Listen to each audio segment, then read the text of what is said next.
श्री भक्तमाल जी में जयदेव महाप्रभु के जब चरित्र का वर्णन श्री नाभा जी करते हैं तो वहाँ वर्णन करते हुए जो छप्पे गाया है, उस छप्पे में श्री नाभा जी स्पष्ट रूप से इस बात को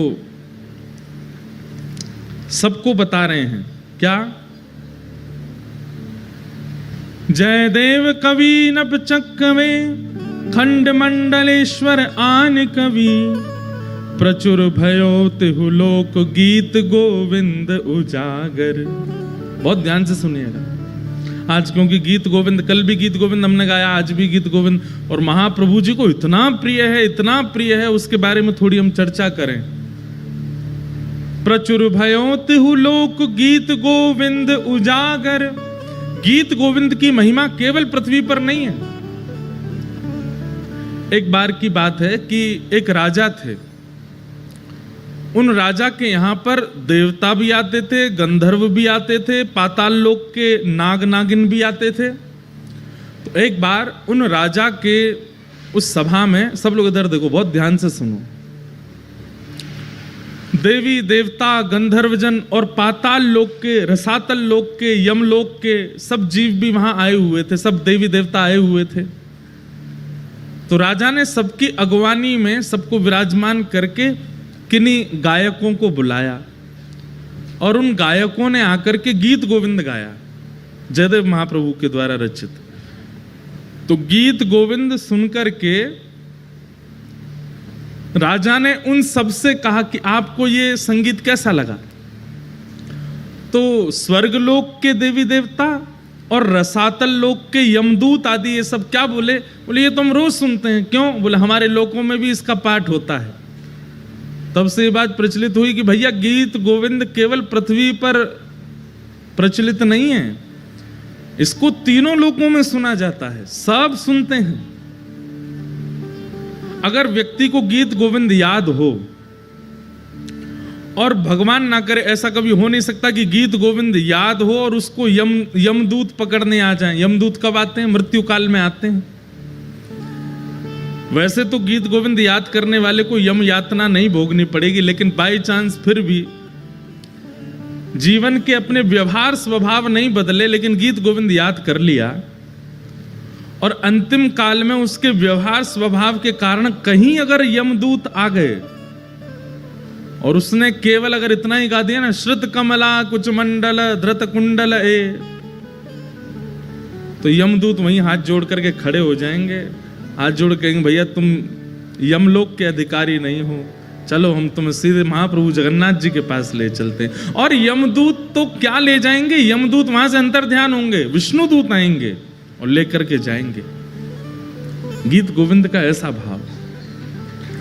तो प्रचुर भयो तिहु लोक गीत गोविंद उजागर, तीनों लोकों में उसका गुणगान गाया जाता है, केवल पृथ्वी लोक पर गीत गोविंद प्रचलित नहीं है। हमने तो कितने अनुभव किए हैं। गीत गोविंद के प्रति एक हम आप लोगों को सावधानी बताना चाहते हैं, बस वो ध्यान से सुनिए।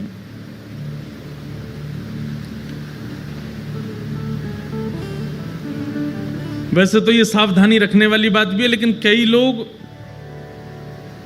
टेस्ट लेने के लिए इसको कर भी सकते हैं कि प्रयास करें कि गीत गोविंद जब गाया जाए और गीत गोविंद का जब पाठ किया जाए तो उस समय स्थान, मौसम और लोगों को देख लिया जाए। अगर स्थान उचित नहीं है, ये विचार कर लेना चाहिए कि महाप्रभु अगर जगन्नाथ जी यहाँ आए तो उनके योग्य व्यवस्था है कि नहीं। मौसम, कड़कती धूप पड़ रही है, भयंकर गर्मी, पसीना निकल रहे हैं महाराज, उस समय गीत गोविंद मत गाइए। और सामने बैठे हुए लोग अगर वो अधिकारी नहीं हैं, वो दूषित खाते हैं, दूषित पीते हैं, या किसी ऐसी सभा में है जहाँ विवाह का फंक्शन हो रहा है, किसी के ब्याह का क्रम चल रहा है, किसी का कुछ ऐसा चल रहा है जहाँ लोग खा भी रहे हैं, डोल रहे हैं, ऐसी जगह गीत गोविंद नहीं गाना। अधिकार का विचार करके गीत गोविंद का प्रस्तुतिकरण और गायन करना। अब ये भागवत की कथा है, यहाँ सब योग्य बैठे हैं, महाप्रभु जी विराजमान है, भागवत जी विराजमान है, इतने सारे वैष्णव विराजमान, यहाँ गीत गोविंद गाएं, ठाकुर जी आएंगे विराजेंगे। क्योंकि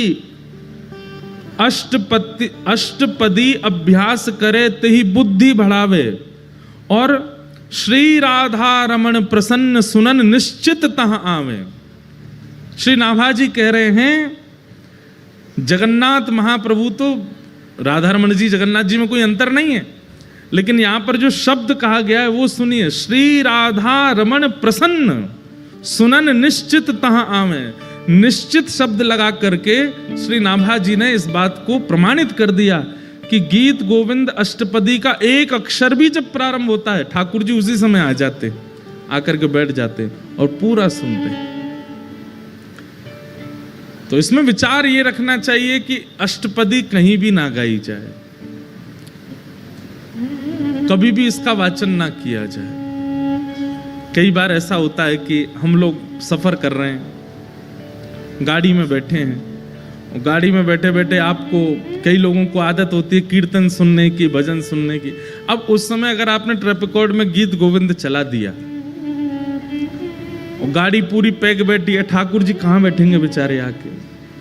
ठाकुर जी कहेंगे भैया ऊपर इसके कैरियल भी नहीं है, कहाँ लटक जाएं हम। अच्छा, ये निश्चित है कि ठाकुर जी आएंगे, तो ठाकुर जी को श्रम होता है, बेचारे लटकते हुए सुनते हैं, लेकिन सुनते जरूर हैं। अच्छा, इसमें एक चीज हम कह सकते हैं कि जैसे सीडी में चल रहा है, किसी का गाया हुआ चल रहा है, मतलब आधुनिक यंत्र से अगर गीत गोविंद गाया जा रहा है तो ठाकुर जी हो सकता है नहीं आते होंगे, लेकिन कोई भक्त बैठ करके गाता होगा तब तो ठाकुर जी निश्चित आते हैं। तो इसलिए उस समय सावधानी रखो, गाने में कोई अपराध नहीं लगेगा आपको।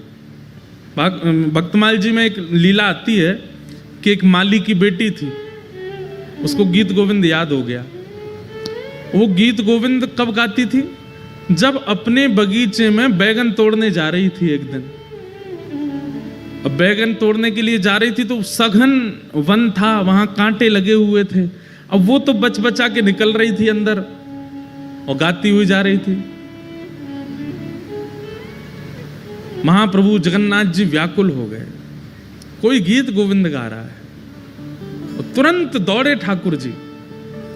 और ठाकुर जी इतने रसिक हैं गीत गोविंद के कि ऐसे नहीं कि दूर बैठ के सुन लिया, कोई गा रहा है तो वहीं से नहीं, सामने बैठ के सुनते हैं, श्रोता का पूरा निभाते हैं नियम। अब वो तो सघन वन में कुंजों में घुसती जा रही थी। महाप्रभु जगन्नाथ जी सोचे कहां से आ रही आवाज, इनमें ये कांटों के वृक्ष लगे हैं, बेल छाई है, इसमें भीतर घुसी हुई है, वहां से बैगन तोड़ती हुई गा रही है। महाप्रभु जगन्नाथ जी हैं भी खूब विशाल, खाते पीते घर के हैं, मोटे ताजे हैं। अब जैसे ये घुसे भीतर, सोचो कभी कभी इमेजिन करो इनके स्वरूप को, ये कैसे घुसे होंगे भीतर। जैसे ही भीतर पहुंचे तो कहीं कहीं से तो वस्त्र फट गए इनके, कहीं पर कांटे लग भी गए, लेकिन मधुर मुस्कान ठाकुर जी सुन रहे हैं। कभी कभी लगता है कि महाप्रभु जगन्नाथ जी 24 घंटे प्रसन्न मुद्रा में ही रहते हैं। क्यों? क्योंकि 24 घंटे कहीं ना कहीं गीत गोविंद चलता ही रहता है, इसलिए ठाकुर जी प्रसन्न रहते हैं, इतना प्रिय है ठाकुर जी को। तो महाप्रभु जी उसका गीत गोविंद सुन रहे थे, बड़े भाव से गा रही थी। जैसे गीत गोविंद विश्राम हुआ, महाप्रभु जी दौड़े मंदिर के लिए, मंदिर में जाकर के विराजमान हुए। तभी पुजारियों ने देखा बलभद्र जी सुभद्रा जी के वस्त्र तो बिल्कुल बढ़िया हैं और ये इनके अस्त व्यस्त हो गए, फट गए जगह जगह से। पूछा, हे महाप्रभु जी, ये आपके वस्त्र कैसे फट गए? तब महाप्रभु जी ने ये भाव बताया कि मुझे गीत गोविंद बहुत प्रिय है, और कोई व्यक्ति कभी कहीं गाता है तो मुझे, मेरा मन होता है कि मैं वहां पहुंच जाऊं। अभी कहाँ गए थे? तो बताया, बोले एक माली की बेटी है, बैगन तोड़ के गाती है, मैं घुस गया भीतर, फट गए मेरे वस्त्र। उसी दिन वहां के गजपति राजा ने ये नियम बना दिया, पूरे जगन्नाथपुरी को इकट्ठा करके सबसे हाथ जोड़ के निवेदन किया कि जिनको भी अष्टपदी गीत गोविंद याद है, आपसे प्रार्थना है आसन लगा करके उस पर स्वयं बैठिए और एक सन्मुख आसन पर रख करके तब गीत गोविंद गाइए, क्योंकि महाप्रभु जी आते हैं। आप चलते फिरते उठते बैठते कहीं कुछ करते हुए गाएंगे तो उसमें कोई दिक्कत नहीं है, लेकिन महाप्रभु जी को श्रम ना हो। और श्रम दो प्रकार के होते हैं। एक श्रम तो ये होता है कि ठाकुर जी के अनुकूल व्यवस्था नहीं है और ठाकुर जी को गीत गोविंद सुनने का चाव है, वो आएंगे, उनको कष्ट होगा। और दूसरा भाव ये है, मान लीजिए श्री मंदिर में कोई विशेष पूजा चल रही है ठाकुर जी की और उसी समय आप गीत गोविंद गाने लग गए।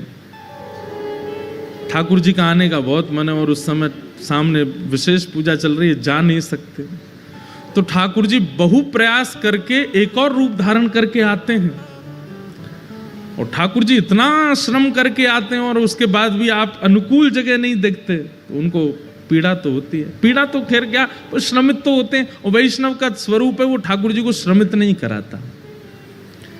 इसलिए गीत गोविंद का कभी भी पाठ कीजिए तो इस बात का ध्यान रखिए कि अनुकूल व्यवस्था है कि नहीं। चलते फिरते उठते बैठते अगर गाड़ी चल रही है तो रोक लीजिए, बगल वाले को उतार दीजिए और विचार कीजिए महाप्रभु जी बैठे, अब गा दें। बहुत ही चाव आ रहा है, गाने का बहुत मन हो रहा है, तो ऐसी स्थिति में आप गा सकते हो। जहां अनुकूल ऐसा लगता हो कि ठाकुर जी विराजेंगे तो उनको संकट कष्ट नहीं होगा, ऐसी जगह गीत गोविंद गाइए। जहां योग्यताएं दिखती हो वहां गीत गोविंद का पाठ करो, क्योंकि श्री नाभा जी कहते हैं, राधा रमण प्रसन्न सुनन निश्चित तहां आवे। और एक बहुत विशेष बात गीत गोविंद के लिए, अष्टपदी अभ्यास करे तेहि बुद्धि बढ़ावे। अगर कोई व्यक्ति गीत गोविंद अष्टपदियों का अभ्यास करता है, केवल श्रुत कमला कुछ मंडल एक ही अष्टपदी याद करने से काम नहीं चलेगा। ये हमारे पास पूरा गीत गोविंद है, इसमें बहुत सारी अष्टपदियां हैं और अष्टपदी का स्वरूप ऐसा है कि सब संस्कृत पढ़ने में बहुत आसान लगेंगे, लेकिन गीत गोविंद महाकाव्य की संस्कृत आसानी से पढ़ी नहीं जा सकती। छंद ऐसे हैं कि आप सामान्यतया पढ़ नहीं पाओगे, इसलिए उसका अभ्यास कीजिए। और अगर आप गीत गोविंद अष्टपदियों का अभ्यास करते हैं, नित्य उनको पढ़ते हैं, नित्य उनको अपने ध्यान में लाते हैं, तो उससे क्या होगा? श्री नाभा जी कहते हैं तेहि बुद्धि बढ़ावे। बुद्धि बढ़ावे मतलब विवेक जागृत होता है। एक बात सुनिएगा,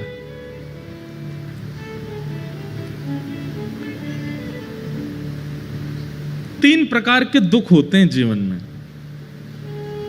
बहुत ध्यान से सुनिए। तीन प्रकार के दुख होते हैं, कर्म, काल और स्वभाव।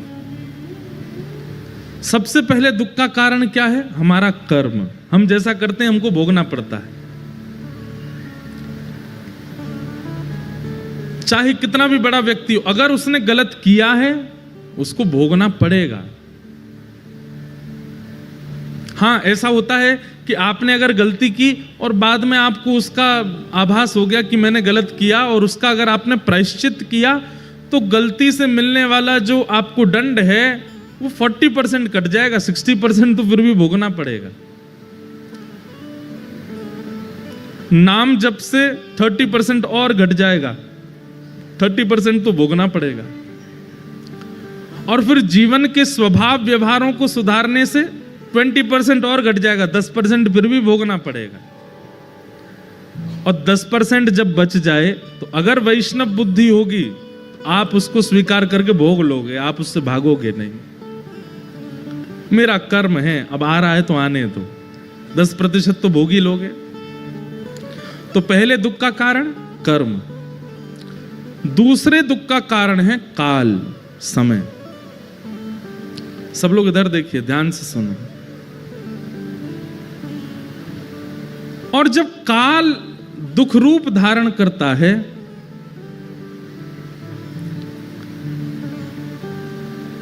तो काल क्या करता है? मति का हरण कर लेता है। व्यक्ति का जब समय खराब आता है ना, तो कितना भी बुद्धिमान हो, उसकी बुद्धि उल्टी हो जाती है।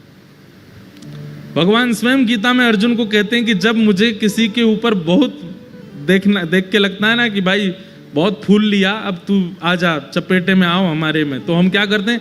कुछ नहीं करते, केवल उसकी बुद्धि का हरण कर लेते हैं। उसकी सोच ही पलट जाती है। उसने इतनी कथाएं सुनी, इतना ज्ञान, इतने गुरुजनों से उसने सब कुछ सीखा, लेकिन अपने जीवन के व्यवहार स्वभाव को नहीं बदलता है, तो फिर ठाकुर जी काल का जब दुख आता है तो मति का हरण कर लेता है। कितनी बड़ी बात है। अगर कोई व्यक्ति गीत गोविंद का नित्य पाठ करता है, अष्टपदी का अभ्यास करता है, जीवन में ऐसी स्थिति नहीं आएगी कि उसकी मति का हरण हो। ठाकुर जी फिर उसकी मति का हरण नहीं करते। स्वयं नाभाजी कह रहे हैं, अष्टपदी अभ्यास करे तही बुद्धि बढ़ावे। अगर कोई नित्य अष्टपदी का अभ्यास करता है, गीत गोविंद का अभ्यास करता है, उसकी मति का हरण नहीं, मतलब उसके जीवन में काल का दुख नहीं आएगा।